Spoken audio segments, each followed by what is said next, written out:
അതിനു മുമ്പ് അല്ലമീൻ, ഇതിപ്പോൾ ഒരുപാട് വിഷയങ്ങൾ ഇന്നത്തെ ദിവസം ഡെവലപ്പ് ചെയ്യാൻ സാധ്യതയുണ്ട്.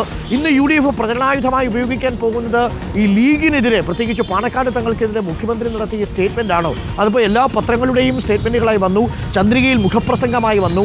ലീഗിൽ PK കുഞ്ഞാലിക്കുട്ടി തന്നെ വളരെ അപൂർവം സന്ദർഭങ്ങളിലെ പിണറായി വിജയനെതിരെ രംഗത്ത് വരാറുള്ളൂ. പക്ഷേ ഈ വിഷയത്തിൽ PK കുഞ്ഞാലിക്കുട്ടി തന്നെ മറുപടി പറയുന്ന സാഹചര്യമുണ്ടായി.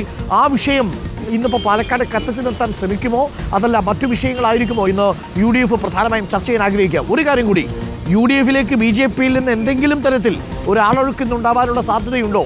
പ്രമുഖരോ പ്രമുഖരല്ലാത്ത കൗൺസിലർമാരോ ആരെങ്കിലും?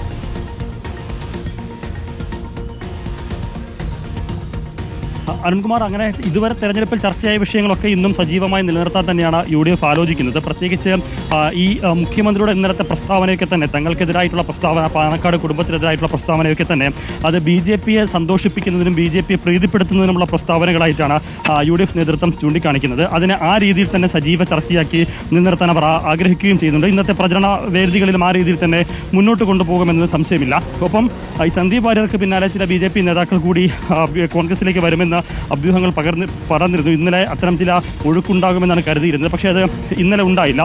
ഇന്നങ്ങനെ ഉറപ്പൊന്നും പറയുന്നില്ല. പക്ഷേ ചില നീക്കങ്ങൾ നടക്കുന്നുണ്ട് എന്നുള്ളത് പ്രധാനമാണ്.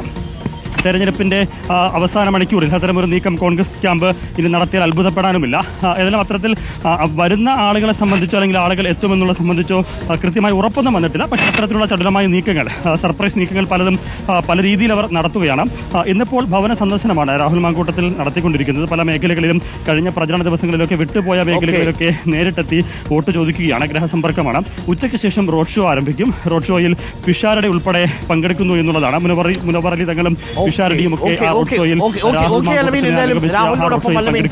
ഇന്നത്തെ ദിവസം സ്ഥാനാർത്ഥികൾക്കൊപ്പം റിപ്പോർട്ടറിന്റെ വാർത്താ സംഘം ഉണ്ടാവും. ഒപ്പം പലയിടങ്ങളിൽ നിന്നും ഇന്നത്തെ കൊട്ടിക്കലാശത്തിന് മുന്നുള്ള പരസ്യപ്രചരണത്തിന്റെയും അവസാന ലാപ്പിലെ ആവേശങ്ങൾ പ്രേക്ഷകർക്കൊപ്പം നൽകാൻ റിപ്പോർട്ടറിന്റെ വാർത്താ സംഘം തയ്യാറായി കഴിഞ്ഞു.